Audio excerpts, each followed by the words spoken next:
peut-il y avoir repentance d'un péché à l'exclusion d'un autre?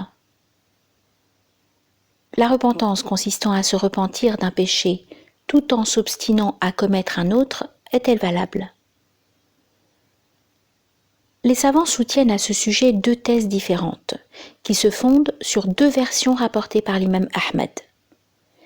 Il s'agit d'une question très profonde et très problématique, qui a besoin d'une preuve irréfutable pour trancher les deux thèses en présence.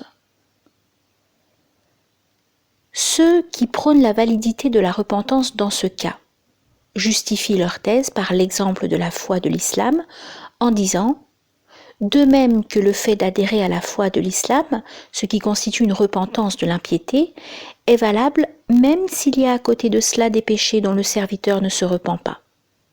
De même, la repentance d'un péché reste valable même s'il existe à côté d'elle un autre péché dont on ne s'est pas repenti. » D'autres rétorquent que la repentance, c'est le retour vers Dieu en cessant de lui désobéir, pour se maintenir dans l'obéissance à lui. Or, disent-ils, que vaut le retour de celui qui se repent d'un seul péché et qui s'obstine à commettre 1000 autres? Ils soutiennent aussi que lorsque le repentant se repent à Dieu, le qualificatif pécheur disparaît pour lui, comme dans le cas de l'impie lorsqu'il embrasse l'islam. On ne le qualifie plus d'impie, mais il s'obstine à commettre d'autres péchés que celui dont il s'est repenti. Le qualificatif pécheur ne le quitte pas. Donc sa repentance n'est pas valable. Le secret dans cette affaire, c'est de se demander, la repentance se divise-t-elle comme la désobéissance, de sorte que le serviteur soit repentant sous un rapport et ne le soit pas sous un autre, comme pour la foi et l'islam? Il semble qu'elle soit divisible, car de même qu'elle diffère en mérite selon sa modalité, de même elle diffère en mérite selon sa quantité. En effet, si le serviteur accomplit une obligation rituelle et néglige une autre, il mérite d'être sanctionné pour ce qu'il a négligé, à l'exclusion de ce qu'il a accompli.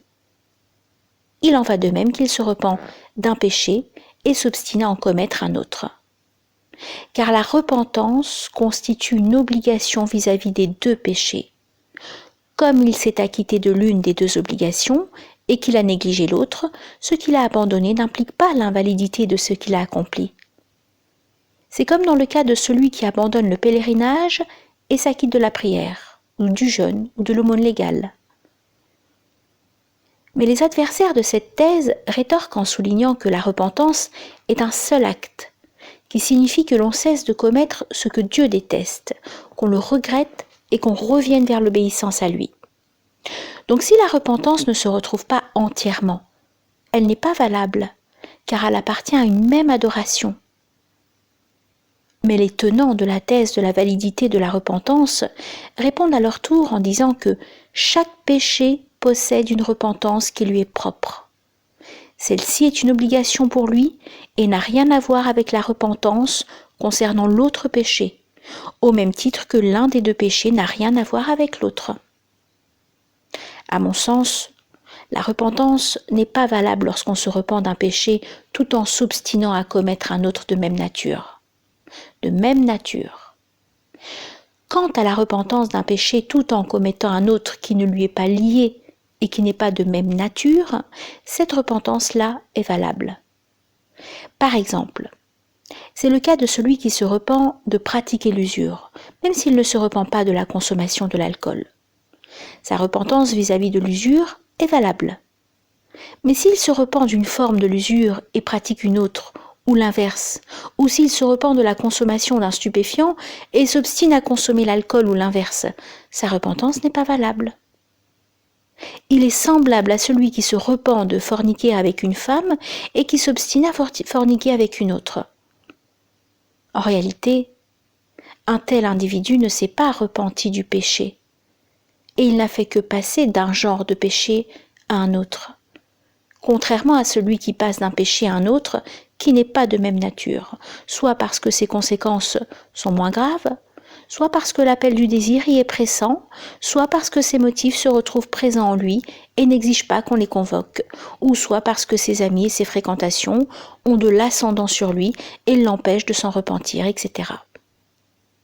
Un tel individu, s'il se repent d'avoir tué une âme ou d'avoir volé des biens ou d'avoir consommé les biens des orphelins sans se repentir de la consommation de l'alcool et de la turpitude, sa repentance sera valable pour ce dont il s'est repenti, et il n'encourt aucun reproche, et n'aura à répondre que de ce qui a fait l'objet de son obstination. Et Dieu est plus savant. Parmi les autres dispositions régissant la repentance, il y a celle qui consiste à se demander ceci. Faut-il ou non exiger comme condition de sa validité qu'il ne revienne jamais au péché ? Certains exigent de ne pas récidiver et disent « quand il revient au péché, cela indique bien que la repentance était vaine et sans fondement ». Mais la majorité considère que ceci n'est pas une condition, car la validité de la repentance dépend de la cessation du péché, de son regret et de la ferme résolution de ne plus y revenir. Il reste que cette question est fondée sur le principe suivant. Lorsque le serviteur se repent du péché, puis succombe de nouveau, encourt-il le forfait du péché dont il s'est repenti avant d'y succomber de nouveau, de sorte qu'il mérite d'être sanctionné pour le premier et le dernier péché s'il meurt dans l'obstination ? Ou bien, si cela avait cessé complètement, s'encourt-il plus que le premier forfait et ne sera-t-il sanctionné que pour le dernier péché ? Il y a deux thèses à ce sujet. Certains estiment qu'il assumera le forfait du premier péché en raison de la déficience de la repentance et de son invalidation par la récidive. Ils argumentent en disant « la repentance du péché est assimilable à la position de l'islam par rapport à l'impiété. Or, pour l'impie qui embrasse l'islam, son entrée dans cette religion démolit tout ce qui le précède, comme impiété et ses conséquences.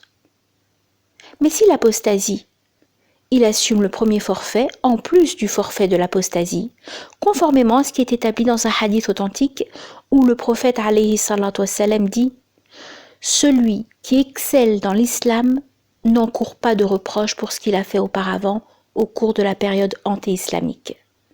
Mais celui qui commet des méfaits après son entrée en islam, il aura à répondre de tout. » Ceci s'applique à celui qui a embrassé l'islam et qui a commis des méfaits pendant son adhésion à la foi de l'islam. Or, il faut savoir que l'apostasie est le pire des méfaits en l'islam. Donc, celui qui apostasie doit répondre de ce qu'il a fait pendant la période de son impiété, car son islam, qui s'intercale entre son impiété et son apostasie, ne l'annule pas. Il en va de même de la repentance qui s'intercale entre les deux péchés. Elle n'annule pas le forfait du premier péché et n'empêche pas celui du péché suivant. Ils disent aussi, la validité de la repentance est conditionnée par sa continuité et l'acquittement de son plein droit, au même titre que la validité de l'islam est conditionnée par sa continuité et l'acquittement de son plein droit. Ils disent également que la repentance, une obligation stricte tout au long de la vie, car sa durée coïncide avec la vie. En effet, le serviteur est tenu de s'accompagner de son statut tout au long de sa vie. En ce sens, elle est par rapport à la vie du serviteur comme la cessation de manger par rapport à la journée passée dans le jeûne. Si le serviteur se retient de manger la plupart de la journée puis use de ce qui rompt son jeûne, ce qu'il a jeûné auparavant sera considéré comme nul et ne comptera pas pour lui. Il aura le même statut que celui qui n'a pas jeûné un seul instant de sa journée. Ils disent aussi que ceci est attesté par un hadith authentique où le prophète alayhi salatu wassalam dit « Il arrive au serviteur d'œuvrer selon l'œuvre des gens du paradis jusqu'à ce qu'il ne reste entre lui et le paradis que la distance d'une coudée. Puis intervient ce qui est décrété contre lui dans le livre. Il œuvre alors selon l'œuvre des gens de l'enfer, où il y entrera. » Or ceci est plus général que si la deuxième œuvre était une impiété qui implique la damnation éternelle, ou un péché qui implique l'entrée en enfer. En effet, il n'a pas dit « il apostasie et quitte l'islam », mais il a simplement indiqué qu'il œuvre selon l'œuvre qui implique l'entrée en enfer. Il est dit également dans certains recueils des Sunan, il arrive au serviteur d'œuvrer dans l'obéissance à Dieu pendant 60 ans. Puis au moment de la mort, il se montre injuste dans ses recommandations ultimes et il entre en enfer.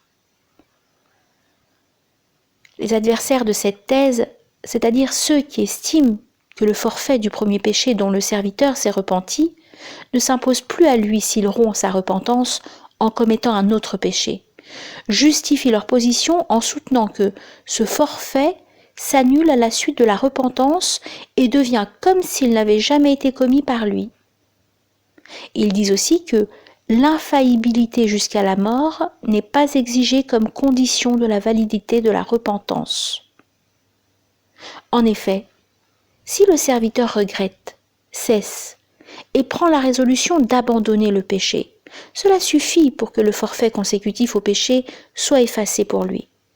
À l'inverse, s'il le reprend, le forfait reprend pour lui. Ils disent également que ceci n'est pas comme l'impiété qui détruit les œuvres, car l'impiété se situe à un autre plan. C'est pourquoi elle détruit toutes les bonnes actions, tandis que la récidive en matière de péché ne détruit pas les bonnes actions qui la précèdent. Ils disent aussi que la repentance est l'une des bonnes actions majeures. Si la récidive en matière de péché l'annulait, elle annulerait les autres bonnes actions, ce qui est absolument inconcevable. D'ailleurs, cette position ressemble à la doctrine des Kharijites qui imputent l'impiété à celui qui commet certains péchés et à celle des Mu'tazilites qui vouent à l'éternité en enfer celui qui commet un péché majeur, précédé de milliers de bonnes actions. En effet, ces deux groupes s'accordent sur le séjour éternel des auteurs des péchés majeurs en enfer avec cette nuance. Les Kharijites les considèrent comme des impies et les Mu'tazilites comme des libertins. Mais ces deux doctrines sont fausses au regard de la foi de l'islam, et elles s'opposent aux données scripturaires et rationnelles, et aux exigences de l'équité. En référence ce verset, Dieu ne fera tort à personne du poids d'un atome. S'il s'agit d'une bonne action, il l'estimera au double de sa valeur, et il lui donnera une récompense sans limite. Ils disent également que l'imam Ahmed rapporte dans son Musnad une tradition remontant au prophète alayhi salatu wassalam. Dieu aime le serviteur éprouvé qui se repent sans cesse. Je dis pour ma part qu'il s'agit du serviteur qui, chaque fois qu'il est éprouvé par un péché, s'en repent. Si sa récidive annulait sa repentance, il ne serait pas aimé par le Seigneur. Et son attitude provoquerait plutôt le mépris. Ils affirment aussi que Dieu, qu'il soit glorifié, a rattaché la repentance à la demande du pardon et à l'absence de l'obstination, et non pas à l'absence de récidive. En effet, Dieu, qu'il soit exalté, a dit « Pour ceux qui, après avoir accompli une mauvaise action ou s'être fait tort à eux-mêmes, se souviennent de Dieu, et lui demandent pardon pour leurs péchés. Quel est celui qui pardonne les péchés si ce n'est Dieu? Pour ceux qui ne s'entêtent pas dans leurs agissements, alors qu'ils savent. Or, l'obstination, c'est la résolution du cœur à commettre le péché lorsqu'il peut y accéder. Voilà ce qui empêche qu'il soit pardonné. Ils disent également: quant à la continuité de la repentance, c'est une condition de la validité de sa perfection et de son utilité, et non pas une condition de la validité de ce qu'elle a accompli. Ce qui n'est pas le cas des actes rituels comme le jeûne de la journée ou le nombre des rak'a de la prière, car il s'agit là d'une seule dévotion qui n'est acceptable qu'en accomplissant tous ces éléments consécutifs. Tandis que la repentance est un ensemble de dévotions multiples en fonction de la multiplicité de péchés. En effet, chaque péché a sa propre repentance. Donc, si le serviteur accomplit une dévotion et délaisse une autre, ce qu'il délaisse n'implique pas la nullité de ce qu'il a accompli, comme cela a été déjà expliqué. Cela s'apparente à l'attitude de celui qui jeûne quelques jours de Ramadan et rompt le jeûne pendant quelques autres de ce même mois. Ce qu'il en a rompu, peut-il annuler la récompense pour ce qu'il en a jeûné ? Donc toute la question se ramène à ceci. La repentance déjà observée est une bonne action. Et la récidive en matière de péché est une mauvaise action. Ainsi, la récidive n'annule pas cette bonne action au même titre qu'elle n'annule pas les bonnes actions qui l'accompagnent. Ils disent aussi, ceci est parfaitement évident en regard des principes auxquels adhèrent les gens de la Sunna. En effet, ils s'accordent à dire que, dans la même personne, il y a de l'amitié pour Dieu et de l'hostilité sous deux rapports différents, qu'elle peut être aimée par Dieu et détestée par lui sous deux rapports également, et qu'il peut y avoir même en elle de la croyance et de l'hypocrisie, de la croyance et de l'ingratitude en étant plus proche de l'une que de l'autre, conformément aux paroles divines suivantes. Ils se trouvèrent ce jour-là plus près de l'incrédulité que de la foi. Et encore, la plupart d'entre eux ne croient en Dieu qu'en lui associant d'autres divinités. Il a établi pour eux la croyance à côté de l'associationnisme. Même s'il y a avec cet associationnisme, qui est un démenti de ces messagers, leur croyance en Dieu.